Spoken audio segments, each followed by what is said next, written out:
Eurydice, the Greek tragedy play.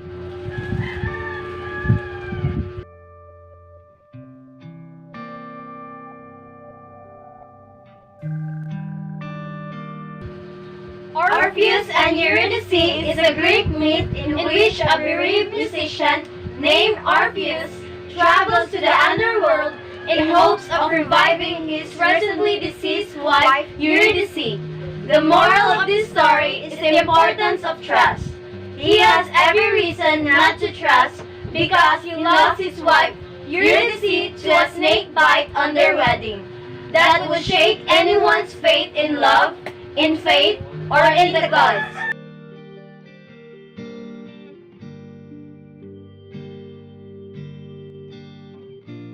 It is said that to trust is one of the most difficult things a mortal can do, and few people know that more than Orpheus, whose lack of trust cost him love.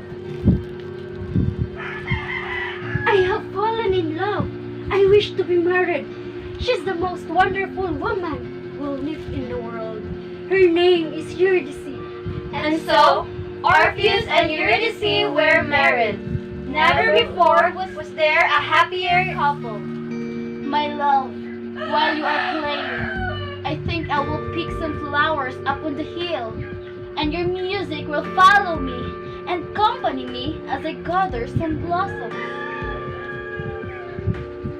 I will play, my sweet, and I will eagerly await your return. So, Eurydice went to pick flowers and was comforted by the sounds of Orpheus' lyre. But alas, Eurydice was so panicked when she met Eurystheus that she was not watching where she was going. She stepped on a viper whose bite filled her with poison.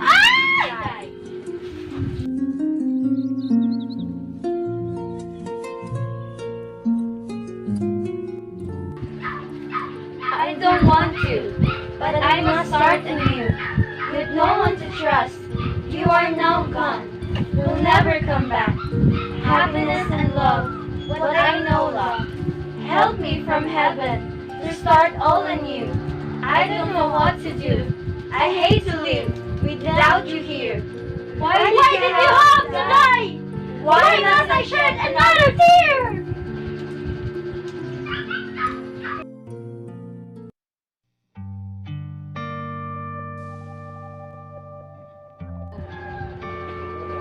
Where is my Eurydice?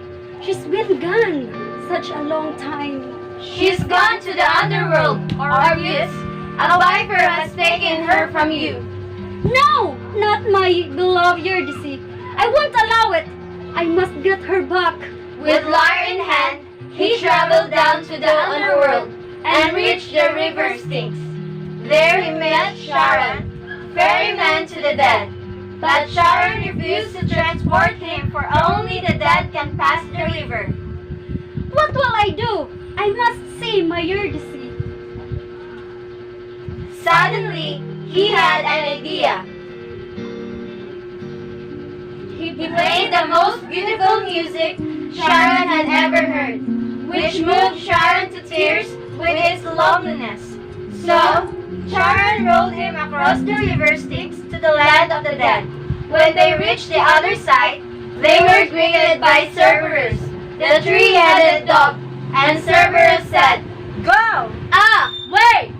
Calm down, good boy.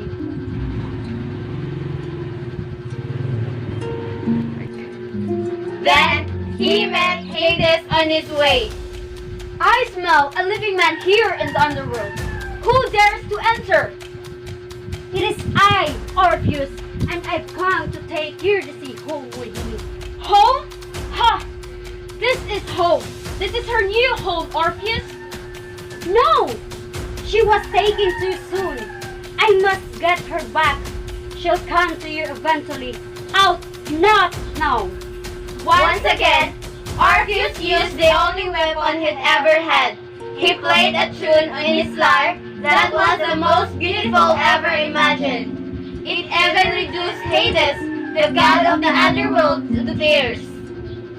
Please, please stop. I can't take it anymore. It's too beautiful.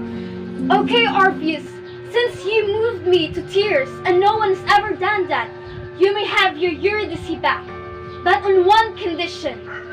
Eurydice will follow you back to the land of the living. But you must not turn back to look at her until you are both on the other side. If you do, she will be mine forever, Orpheus. Is it a deal? Sounds simple enough. Okay, bring her to me.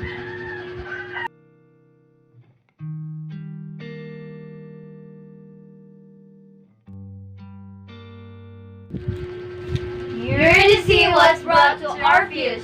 The two could not contain their joy seeing each other. Orpheus! Eurydice! So, Orpheus and Eurydice began the long journey back to the land of the living, with Eurydice walking. Here we are, my love. Now, let's begin the long climb upward. Soon we will be together forever, away from this dark and dreary place. Still no response from Eurydice. Eurydice? Are you there? Of course you are. Why wouldn't you be? Still, I wish you'd answer me. Will it? Won't be long, how? The two climb and climb. I see the light ahead. It won't be long now. Isn't it wonderful, Eurydice? Silence was the only answer Orpheus received. This is getting frustrating. Perhaps haze has played a trick on me, and you're not there at all. But what I wouldn't give to hear your sweet voice, to assure me, we're far enough away from Hades, he can see us. Surely, just one little peek won't hurt. Just to be sure, are you there, my love? Orpheus looked back at Eurydice. Farewell!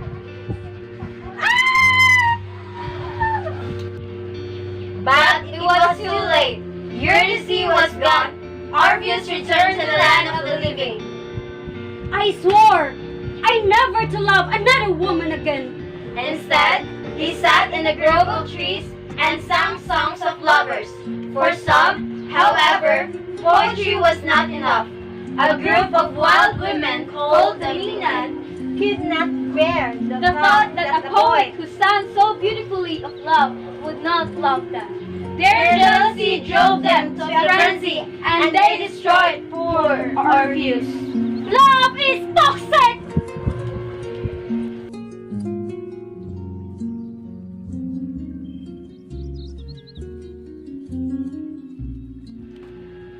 The world had lost two great souls. Orpheus and Eurydice had loved each other so deeply that when they were separated, Orpheus had understood the pain and joys of lovers everywhere, and a new art form, the love form, was born. This story taught us that trust is essential when dealing our love. Learn to trust the one you love and believe them.